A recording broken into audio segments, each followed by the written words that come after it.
Joel Sherman with three things. If you could tell from this background, I'm in Met camp, going to finish it out with the Mets. Going to be with them to begin the season against the Marlins next Thursday.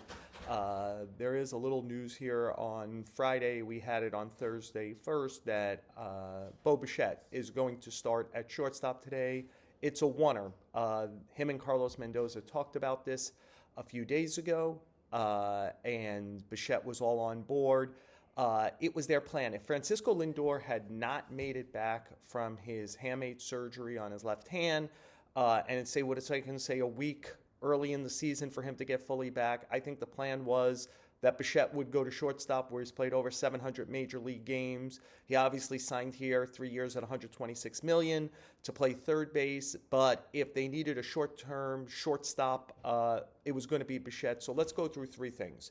Number one, Bo Bichette's willingness to do this seemed all in. Talked to him yesterday. He used the word "I'm excited" for the idea that he could help the team in doing this. It felt to him very much like riding a bicycle, that he could get on and do it. And so he is going to do it. Look, he was not the greatest shortstop of all time. In Toronto, it's one of the reasons both the Phillies and the Mets, who were the last two teams standing for him in free agency, were talking to him about playing a position other than shortstop, third base. If he joined their teams, to be able to get his bat in the lineup, which is his best tool, his high contact, high average bat. But his willingness to play shortstop does some stuff for the Mets. Why don't we talk about what it does? Number two. There's all kinds of roster machinations that need to be done to get to 26. And you don't often go to the beginning of the season with the 26 best players. There's so much that's involved. There's open 40-man roster spots. Who has options, who doesn't? Clearly, like if Mark Vientos had an option right now, he doesn't really have a specific job on this team. He's had a bad spring training. He'd be sent down, but he doesn't have an option. Mike Tauchman has an opt-out on March 25th. He's had a nice spring training. He does provide a bat off the bench. He provides a little insurance in case Carson Benge doesn't work out. He maybe Tyrone Taylor could platoon in right field a little bit. So the Mets don't want him to opt out. So they've got to be able to create a roster spot. The way to create that 26-man roster spot, not to mention the 40-man roster spot, is for Bichette to be the backup shortstop. Why? Because if he's not, somebody else has to be, and that would have probably been Vidal Brahun. Ronnie Mauricio got sent down to play full-time at AAA rather than sit on the bench here. So instead of that situation, if Bichette could be the backup shortstop, and what is the backup shortstop on the Mets? Again, Lindor showed that both combination of quick healing, he was back in about 5 weeks from the hamate surgery and playing, and kind of like how much his psyche is built on being on the field and wanting to play. He has played the third most games in the major leagues over the last 4 years. And the two guys in front of him are Matt Olson and Pete Alonso, who are first basemen. This is a middle-of-the-infield player, a player who steals bases and obviously uses his legs a lot. So how much he gets on the field is one of the most impressive things about Francisco Lindor. So the plan is probably that they're not going to use a backup shortstop a lot, but you got to have one, right? Because Lindor is coming back from the injury, from the surgery. He is 32 now, and the Mets have a very busy schedule, as opposed to the Yankees, for example, who have 4 off days in the first 13 days of the season.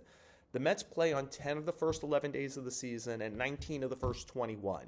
So if Carlos Mendoza wants to find a place to get Lindor off his feet, or not to press that left hand too much with too many 9-inning games in a row, Bichette will probably be able to show that he could go there and play some shortstop if the need comes up.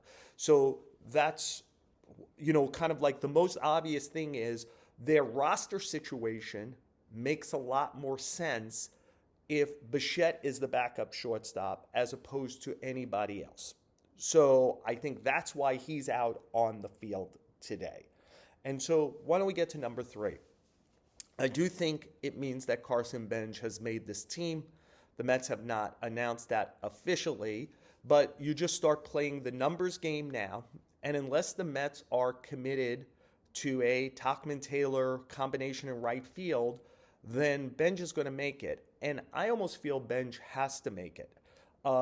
Look, it wasn't like David Stearns stood up at a podium and said he's going to make the team. But part of his press conference right after the 2025 collapse was over, and he started talking about how the team gets better moving forward, was that he would leave an open spot for young players. And he's talked specifically that Benge would go to spring training with a chance to win a job. And he has won a job here. It's not just that the numbers are good, and the numbers are very good, but numbers could be deceiving in spring. The thing is, if you watch Benge play baseball, he looks like he belongs with a major league group. He moves that way on the field. He moves that way among his teammates. Will that sustain? If it doesn't, then you will see why they kept Tachman around. But Benge is going to be a guy who I think is going to be in the opening day of your lineup against Paul Skeens. And that's just, he's earned that right. And I think it would look and send the wrong message to the rest of the prospect base if Benge honored exactly what David Stearns asked him to honor, and then he didn't make this team. So I think he's going to make it.